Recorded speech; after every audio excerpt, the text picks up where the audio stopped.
It's now official. Paris Saint-Germain is finally abandoning its legendary home, the Parc de France, a place soaked in triumph, history and heartbreak, for a €1.2 billion stadium. But here's the tricky part. Why now? Well, let's have a look.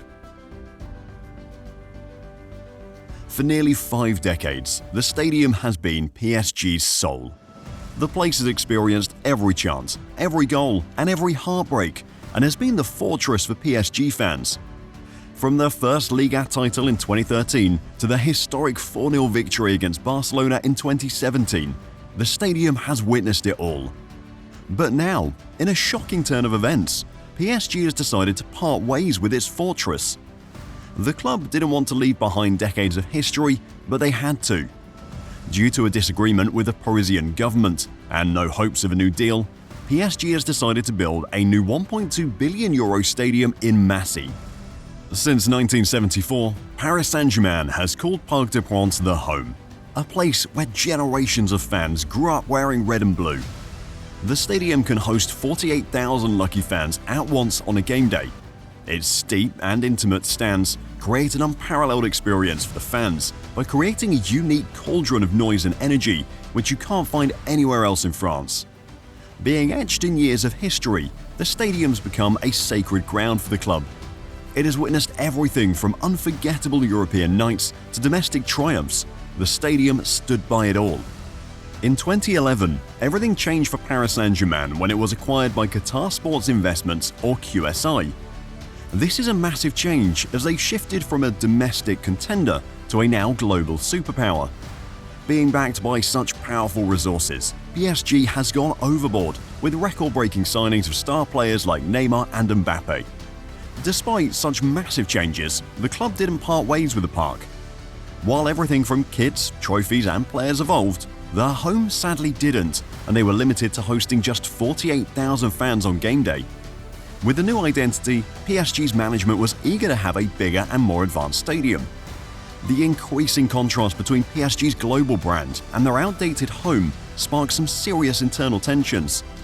While the fans were delighted with PSG sticking to their history, the management knew there were limitations, and they had to move to a new and improved venue to compete with other clubs. Due to its limited seating capacity, Parc de France is one of the smaller football stadiums in Europe.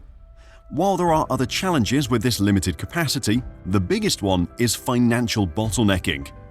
Where other stadiums like Barcelona's Camp Nou or Real Madrid's Santiago Bernabéu can host 99,000 and 81,000 fans respectively, the Parc can only host 48,000 fans, which restricts the club's matchday revenue.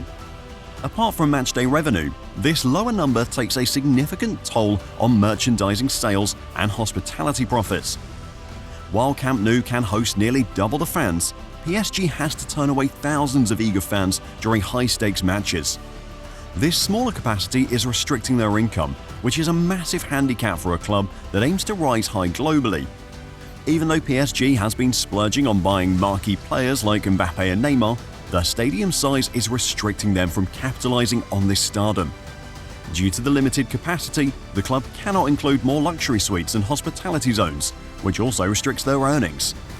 Moreover, the outdated facilities and lack of modern technology further limits them from offering fans a modern sports experience. It's not just seats limiting PSG from competing with giants like Barcelona, it's the entire matchday ecosystem. For a club that aims to dominate not just French but global football, Parc de France has become a barrier for them. In order to fulfill their ambition, they need to drift apart from their deeply enriched history for a state-of-the-art venue that matches modern-day sports experiences. Paris Saint-Germain wanted to stay at Parc de France to preserve the club's history. Their plan was clear.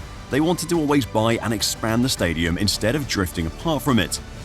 However, negotiations with Parisian Mayor Anne Hidalgo didn't go as they might have expected. In 2022, PSG offered the city €38 million to purchase the park, which they had been leasing. But the officials swiftly rejected this offer by calling it ridiculous and countered with a price of €350 million. This rejection was a turning point for the club and its owners at QSI. The club felt their ambitions were blocked by the government as they had no ownership, no renovation permissions, and no possible future with the park. Under these circumstances, the decision to part ways with the park was more than just about numbers. If there's a potential deal in the future, PSG would have their hands tied. Instead of investing in a place where they won't have full control over its build and management, they've decided to walk away entirely to a place they could call their own. With this new billion-dollar stadium, PSG isn't building a new home for themselves. Instead, they're crafting a bold architectural and technological statement to the world. PSG's new home will be in Massy, a suburb just 15 kilometers away from central Paris. The new venue is expected to almost double the seats from 48,000 to 90,000. When completed, it's set to dethrone the iconic Stade de France as the largest football venue in France. But that's not all, as it's set to be one of the most technologically advanced stadiums in the entire world. Since PSG has an open canvas with this stadium, they're collaborating with Pierre Fair and the global architecture firm Populous for the build. You've probably heard those names before, as they're the ones who made the ambitious Tottenham Hotspur renovation possible. The speculated design is set to comprise of steep, tightly packed stands similar to the Parc, which will bring fans closer to the action and create a cauldron effect. They went for this design to ensure that PSG fans don't miss out on the experience they had with the Parc de France. The cauldron effect would make the stadium a fortress by creating an intimidating atmosphere for the visiting team. With this new architecture, they plan to merge stunning aesthetics with functional acoustics to not only keep but elevate fan experience. However, that's not all. They're planning to make the new stadium a technology-first venue by integrating features like AI-powered fan experiences, real-time data integration, and smart ticketing. The club is tapping into their own innovation hub called PSG Labs to ensure this stadium becomes a testbed for better fan engagement. They're looking to deliver personalized content and AR features that redefine watching live matches. PSG has decided not to limit the stadium to just football. It will be a multi-dimensional entertainment hub which will have shopping centers, year-round attractions, and integrated hotels which open up beyond match day. The goal with this hub is to turn the stadium into a hot destination, not just for Massy, but for visiting tourists in Paris. Sustainability is another aspect that PSG is looking to prioritize with this build. They're planning to install eco-friendly building materials, solar energy panels, and rainwater collection to ensure the environment is clean. This initiative aligns completely with their goal of positioning the stadium as an emblem of modern and responsible development. As ambitious as the new stadium is, it certainly comes at a cost. The stadium's dramatic move to Massy from Paris has sparked serious emotional outcry from die-hard PSG supporters. Many of them believe that leaving Parc de France feels like abandoning a sacred space.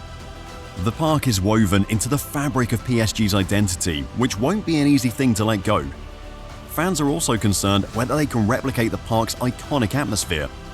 Logistically, moving to Massy is a nightmare. The suburb's transportation system is pretty much developed, but it's not as efficient and capable of handling tens of thousands of football fans on a weekly basis. Visitors could suffer from challenges like accessibility, last-mile connectivity, and congestion in the area, which could disrupt their experience.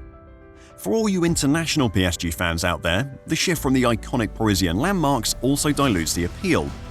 PSG is taking a huge risk out there with this insane €1.2 billion stadium away from the city of Paris. It will either be a genius move or a really stupid one. Let's talk money now. Building such a stadium requires an abundance of funds. Luckily for PSG, they're owned by the QSI, which is funding this entire build without any public funds or government support. However, one thing is sure, it is not about investment, as a 90,000-seat Coliseum can open a ton of revenue streams like VIP hospitality boxes, premium tickets, commercial events, and most importantly, the naming rights. Moreover, the stadium will be a multi-purpose venue, which means it can be used for other events like concerts and other international tournaments, which adds another stream of income. That's all for today. Do you think PSG is making the right call by parting ways with the Parc de France for a new stadium in Massy? Let me know your thoughts in the comments below. And while you're there, make sure to hit the like button and subscribe to the channel for more videos like this.